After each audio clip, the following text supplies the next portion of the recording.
A terrible bar tragedy has occurred. There's a place across the street that's obviously geared towards tourists, but it's not a rooftop, but it's called Hanoi Fusion. It's just a restaurant. I've seen it there many times. Let me keep looking. We should open up a theme bar here that looks like an office so you can feel like you're drinking at work.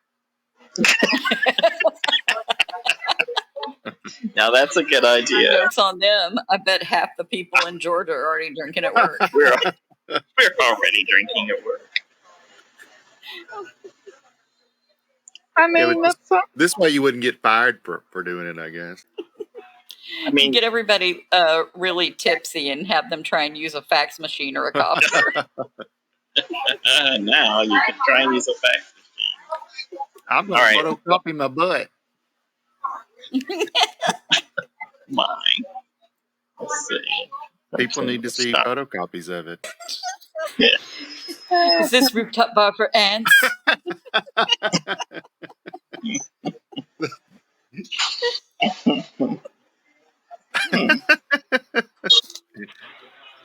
All right, let's try it. It's only for like children or something. I mean, that was not what came to mind when I said 14-inch, but oh boy. I don't really want that rooftop bar either. Truth be told. All right, it looks like it's just on the opposite side of this block. It was actually 14 foot. I just, you know, the little, what do you call them? Quotation mark. Yeah, the quotation marks. There was one, not two, and I said 14 inches. My mistake. This actually doesn't make any difference at all to the recording, but you guys might want to watch, so I'm going to change the camera. Actually, I take that back. If I point it the other direction, it'll make a difference.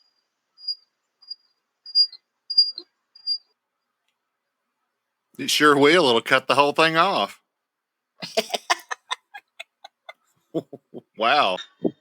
They just, after keeping my passport for several weeks to get the exit visa, they decided that I was still working for them and that they did not need to give me an exit visa. So I still have my TRC. Nice. How long? Till April, so only a couple more months now. But I half feel like they did it just so I wouldn't be able to travel during the holidays so that I would work for them, which I wanted to anyway. That's the Fotien. That building used to be the Czech bar. And Anthony Bourdain mentions it in one of his episodes. And we were looking for this pho place that is now located in the old Czech bar. And I'm telling Erica the story of how Anthony Bourdain mentioned it. And I went to show the building and I'm like, oh, that's the pho place. Hilarious. It's a great story, right? I thought it was hilarious. Yeah. It was maybe you had to be there. And you weren't. I wasn't. No. Erica was. That's okay. Hey, let's go to the Hanoi Fusion place. Erica, it's your birthday, so your decision. Yeah, go there. It's okay. Okay, great. It's okay. Americanized, touristy thing. It sounds good to me. It's good enough. Yeah. It's just fine.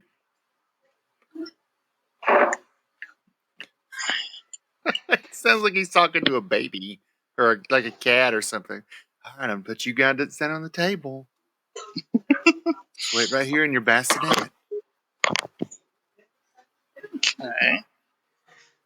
Or cat carrier. Or cat carrier, according to what you are. Thank you very much.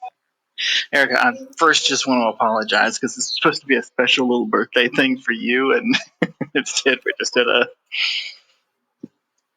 little place. No, I like a little walkabout and little chit chat.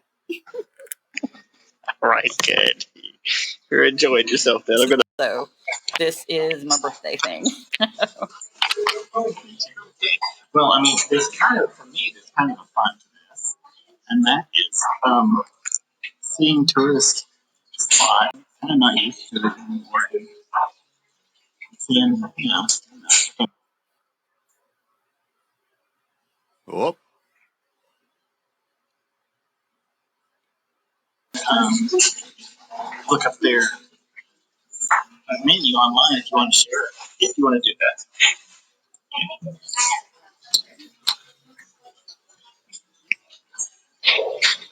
Okay, can you hear me?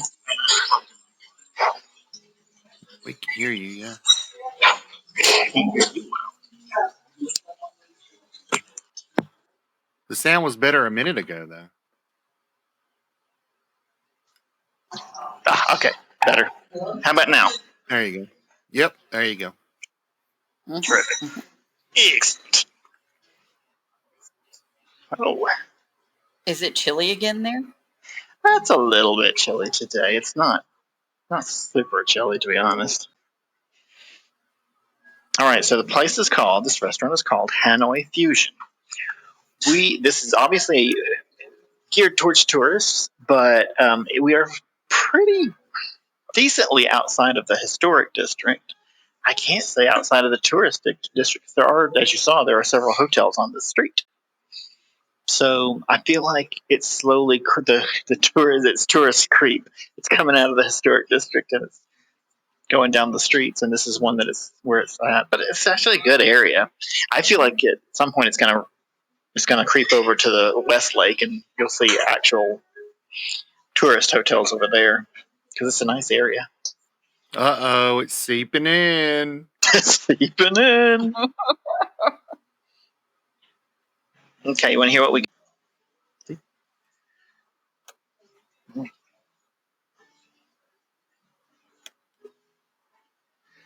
The combo dishes are around 300,000. So this is a pretty expensive place. But again, it's geared towards tourists, and no, they don't. Here it's like $11.30. Be like $11.30 ish. Yep. That's still not bad. What do you get in a combo? So it's like tourists would be like, oh, that's okay. That's not a big deal. Potatoes.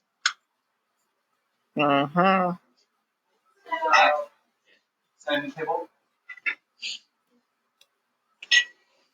They got pork ribs. I mean, I wanted to see what they did for Vietnamese food.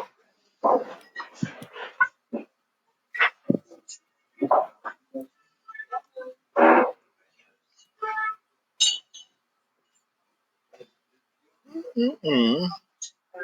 Any of the Vietnamese food sound good to you guys? All of it. I'm taking some of this braised curry. Sauteed chicken with cashew nuts, braised fish in clay pot. We've got lots of clay pot. Oh, chicken with cashew nuts is like one of my favorite things. Oh yeah, because the cashews are like having extra meat. Yeah. Yeah, I do. I like cashews, and I'm sure I've told you this before, but almonds and cashews here are cheap, and peanuts are expensive. You were walking around and you saw the gay couple. Okay. That was a lot. Yeah. Mm-hmm. Okay. Yeah, they're the ones that had all the farm stuff. I mean, to be honest, if you go to the mall here, the hoity-toity stores that sell you the, organic and local and all that kind of, maybe not local here, but all those kind of fruits and vegetables and nuts and things like that. All of it is Dalat stuff. It all comes from Dalat. That's their big agricultural province. Yeah, I should have worn a T-shirt. Oh, okay. How about grilled chicken tribal style? Whoa. It's got a barb. Oh, crap. What do you think?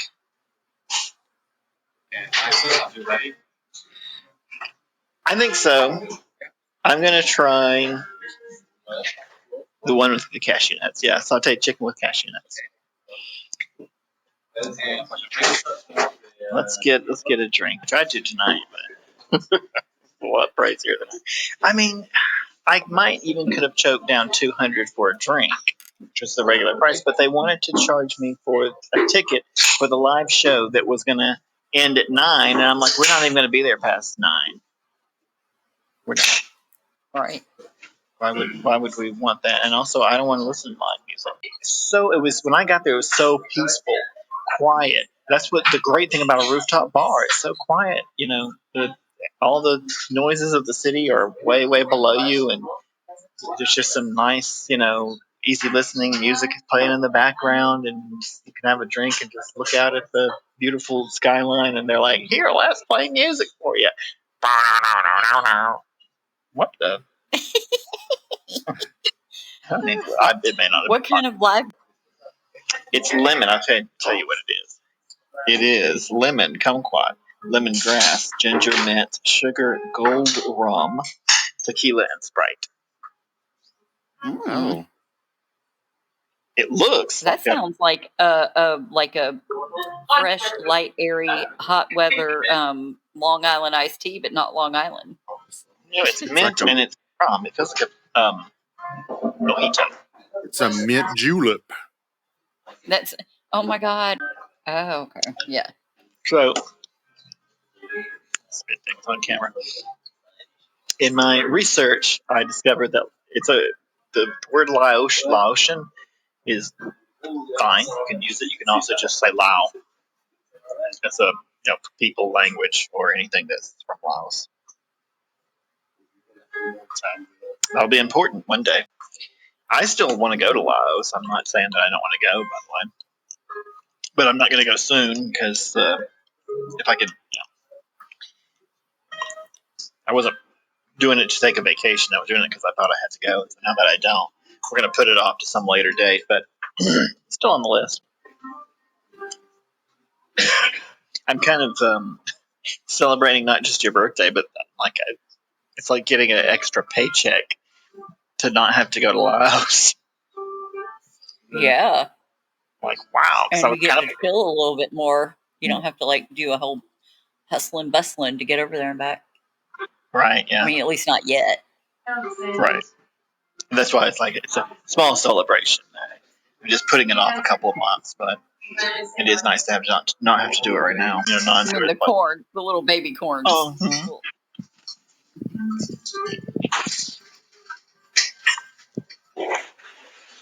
If corn ever rises up and tries to destroy the human race, we really can't blame them. We've been eating their babies for years.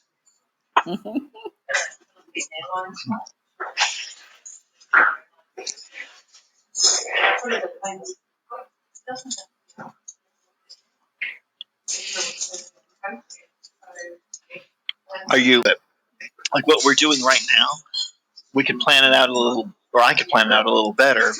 I mean, you guys join me for the meal, but I would also be doing shots and B-roll shots and stuff, so that it's not just us sitting here talking, so that we have something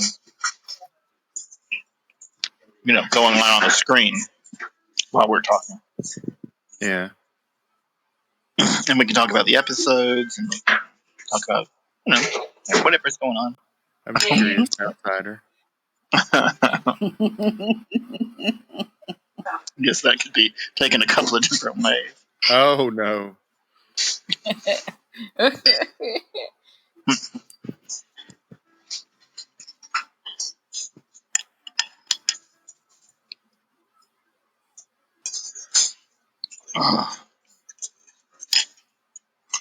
My favorite thing about tourist stuff is that it looks fancy, but you can just come in and a jean jacket, looking like a hobo. And they don't care because they're like, yeah, all tourists do that. All tourists look like hobos. I mean, they kind of do.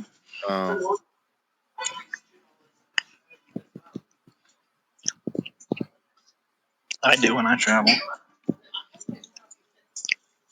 I ride the rails.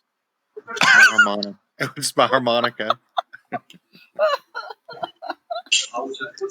Very nice. Well, the reason I did it was because Google just made an upgrade to their AI. That's the one I use. It's Like you can use different kinds of AI now that's geared towards different things, and this one is made for YouTube. So you ask it Oh. YouTube. I'm like, how do I get rich? AI on YouTube, but it's like you don't. We do. I don't know. There was this one girl I followed. She's Russian, and it was just about her and her husband and their little baby, and it was called Russian Minimalist. And her whole life was just she had minimalist everything, and she was very down to earth. And when stuff started kicking up and being worse over there in Russia, she was like, I don't want to raise my daughters here. She just found out she was pregnant with another girl, and she was like, no, I need to leave. And her channel and all of her viewers helped her get out of there, and they've been supporting them partially this whole time. Nice. Oh, wow. Mm-hmm. I mean, because it's also really cheap to go from there to go to. They went to Georgia, not Banjo, herky-durky Georgia, but the actual country. And I don't know if they moved there or Turkey. They moved somewhere, but they are out. They got out of Russia with YouTube. We could go to each one of these places, and I could get some B-roll shots from that restaurant, and we could talk in that restaurant and do like what we're doing now. But the topic would be the episode, and that would make enough to make a 5 maybe 10-minute video somewhere in there, and we post that, and then we do that for all the restaurants in Hanoi, and then after we get done with that, I could take the content, the material that we got from that, and repurpose it to make a long form video about Hanoi in general. What would you watch if you were someone who is searching for Anthony Bourdain content and you stumbled upon some original content? Because most of the fan channels are just posting clips from the show, which is fine, but the travel channel does right, that. I can already watch that. I would definitely want to watch people go to the places he was at, and then maybe later on you could reference it when you're going to fix it to make it a longer video about him. Do you see what I mean? Like, No. I would watch if you were able to convey that that's where he went, and then like talk a little bit about the episodes when he went there, about what he saw, what he said, and how he experienced it, and then talk about your experiences there and what you think about it. Does that make sense? Talking out our experiences will be what we're doing with these little videos. I don't think anything will get as hot and overheated as when you were in that. Where were we when it had the tree inside of the place and all the herbs and stuff? It was the natural. It was like the traditional medicine thing or something. Oh, it overheated several times. I mean, I was in there for an hour. We got maybe 15 minutes of video. It would overheat, and I'd let it cool off for 15 minutes till it was cool to the touch, and then we'd start shooting again, and it would overheat within a few minutes, and it's just Saigon. So, hi, can I get the dark Bialau? Yeah, that was crazy, but that was all over Saigon too. Everywhere we went, it was so hot. See, the crazy thing is, like, because I was dressed correctly and mentally prepared for it, I didn't feel hot, and I kept going, I don't know why it's overheating. It's not that hot. And then I would look. The phone's like, I'm melting. Help. And then I would look at the temperature, and it'd be like 35 or 36 degrees, and I'm like, oh, I guess that is hot, actually. Conversely, right now I've got an undershirt and a sweater on, and it's really warm in here, and I feel like I'm going to incinerate. So let's make it worse by drinking alcohol. But I'm going to show you. This is Bilao, and it's a dark version. It says dark lager. I didn't know that was a thing. I hope it's not just dark because like something fell in the vat while they were making it. Oh no! Like, oh, let's just market it. It's that evil sludge from Fern Gully. I was gonna say it was a Batman villain. Oh, oh no! He was on the drugs, but he gave him up for good in 2003. 2003. Wow. Like just for good. He probably stopped doing the hardcore stuff and like getting like I remember a story where he had gotten so wasted that he like climbed into some person's house and like fell asleep in their bed. And I was like, okay, Goldilocks. But they didn't even get mad at him and they were so about that. It's And Robert then Downey Jr. I feel like, holy crap. It's been 3 months. But thanks, Pokemon. I think that a lot of the jobs where Tana actually got interviews, they thought because her name is Santana that she speaks Spanish. In fact, one of them definitely thought she would speak Spanish, and there were 4 other women that were in this group interview thing. It was like a question answer thing too, but it was interview obviously too. But they were like, "Oh, see," she's like, "I only know very little basic Spanish." They're like, "Oh," I'm like, "Oh man." I was like, "This is why I wanted you to learn more of that, ma'am." Because she's trying to do a work from home customer service job. So right, I can see why they would want that. Mm-hmm.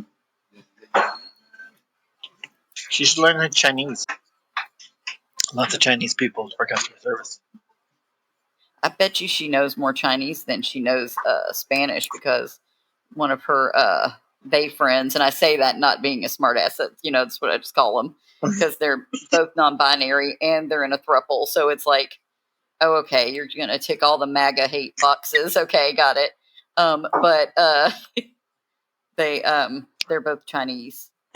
Those folks. Problem is, as soon as you say the state you don't think about, it's not true anymore.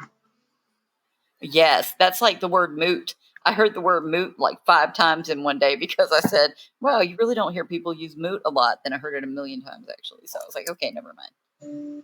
I guess my point was moot. He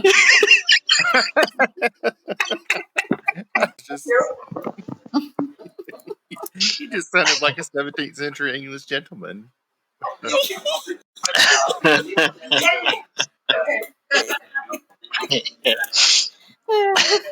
Or like the Monopoly Man. I actually envisioned him when I said that. Whenever I do that voice, I picture him. The Monopoly Man? Yes. It's the perfect image for that voice. I always think the Monopoly Man has a monocle, but he doesn't. I know. That's that. Yeah. That's the peanut guy. The peanut guy has a monocle. The penguin has a monocle, but the Monopoly Man does not. No monocle. No, he needs one. He does. He'll never get into the Monocles Only Club if he doesn't get one. Erica, do you want to feel that one? Do you want me to? Yeah. Okay. Do you want me to read it to you rather than try and Okay. The Mandela effect is a phenomenon where a group of people misremember a significant event or detail. Oh, and it says the term was coined by paranormal researcher Fiona Broom. But it's like if you saw like Pikachu. Does he have a little black thing at the end of his tail or not? And people will remember it a certain way. You know what I mean? Everybody's like, oh, it's that. And just like we were just talking about the Monopoly Man. Not having a monocle. We remember him as having a monocle because he seems like he should have a monocle. And the term came from when these folks were sitting around having a conversation, and one of them distinctly remembered that Nelson Mandela had passed way earlier than he did in reality. And then, but a lot of people remembered it that way, that he had passed some years prior, and they all kind of remembered it being about the same time. And it's like there's also a thing about the Berenstain Bears. Remember those books when we were kids? Some people remembered it spelled Stein. Some remember Stain. Yeah. Stain. But it is AIN. It is stain. It is the stain. Like a stain on your shirt. Stain. You're a stain. But I have like 5 of those books still in my collection of childhood books. Some of them I've given away, but I've kept some of my absolute favorites. So I have a few Berenstain Bears ones, and I could have sworn that it was like Stein, like Stein, and then the kids and I were like talking about how it's no, that's a Jewish family that lives next door, the Berenstein. I was gonna say that's the Jewish bears, the Berenstein bears. I thought it was Stein. Okay, I'm looking at. I thought it was Burr, like Ber, Bernstein, Bernstein. Yeah, right? yeah, I thought they were just Jewish. No, they're just No, they're bears. They call it parents. I meant like religiously, not ethnically. I don't think bear is an ethnicity either. It is. It is when you're like man bears. Look at them, just like people bears. Got to be an God, ethnicity. it's funny that you mentioned that. It says, when did the Berenstain Bears become Christians? That changed in the mid-2000s when Stan and Jan's son Mike, a practicing Christian, took a greater role in the series and started a parallel version of books under the Living Lights imprint for religious readers. What? Well, what? I just thought they were like a wholesome family before. I didn't really think they had any kind of religious. Right. Like, well, I mean, we're talking about like the mid-2000s. I just assumed they you worship some kind of bear god. I mean, Like, I didn't even think about their religion at all. I'm like, look at these bears; they're dressed in clothes. Yeah, and doing that's stuff. yeah. I mean, that's all it is, really. But I mean, I would think it would be some kind of maybe they could have like an earth sign pantheon. Yeah, it's in the mid-2000s. They wanted to be sure that everyone knew that they're not Jewish. We really want. We've got to join a local church. Everyone thinks we're the Burns. Wait, how would you say it? I love that. I thought you were going to say that it was the effect where people forget that Nelson Mandela was classified as a terrorist by the U.S. until people in the U.S. wouldn't even know that. They don't. Like some people would, but the bulk of them were like, get it. Also, I think most people in the U.S. would say, "Who?" Exactly. That's what I'm saying. Not about forgetting it. I mean, They don't know. They ignorant. Have you seen the education system lately? Mm-hmm. Yeah. And they're trying to attack it even more. Oh my God! Why? But yeah, that's one thing we've definitely got too much of. Yeah, too many parties.